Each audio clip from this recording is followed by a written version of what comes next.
কার্যালয় থেকে জরুরি নথি লোপাটের অভিযোগ। আলিপুরদুয়ারের জয়গাঁও উন্নয়ন পর্ষদ কার্যালয়ের ঘটনা সেখানেই হয়েছে এমনটাই জানা যাচ্ছে। কার্যালয়ের প্রাক্তন ইঞ্জিনিয়ারের বিরুদ্ধে থানায় অভিযোগ দেয়। আমরা আরো বিস্তারিত জানবো। ফোন লাইনে রয়েছেন প্রতিনিধি সৌম্যদীপ সেন।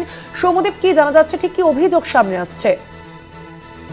ইঞ্জিনিয়ারের বিরুদ্ধে কিন্তু গত সেপ্টেম্বর মাসে কাজ না করে টাকা তোলার অভিযোগ উঠেছিল।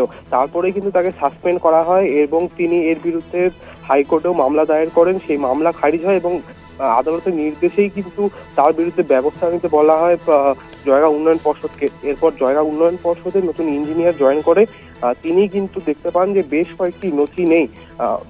অনেক কাজের টেন্ডারের নথি ছিল সেখানে, অনেক গুরুত্বপূর্ণ কাজের সেখানে ডকুমেন্টও ছিল, সেগুলোও কিন্তু নেই। এরপরে কিন্তু জয়গাঁও উন্নয়ন পর্ষদ আইনের দ্বারস্থ হয় এবং অভিযুক্তের বিরুদ্ধে মামলা দায়ের করে থানায়।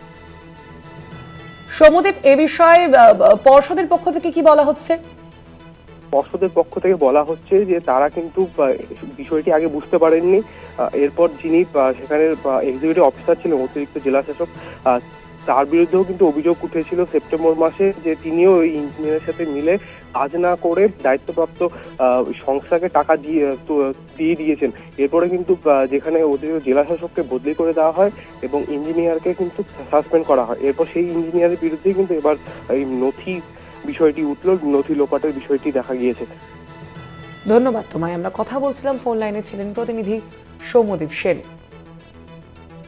আমাদের জানিয়ে রাখি, আলিপুরদুয়ারের জয়গাঁও উন্নয়ন পর্ষদের সেখানেই কিন্তু এই ঘটনাটি ঘটেছে বলে জানা যাচ্ছে এবং বেশ কিছু জরুরি নথি লোপাটের অভিযোগ সামনে আসছে। কার্যালয়ের প্রাক্তন ইঞ্জিনিয়ারের বিরুদ্ধে ইতিমধ্যেই থানায় অভিযোগ দায়ের করা হয়েছে এই ঘটনার প্রেক্ষিতে।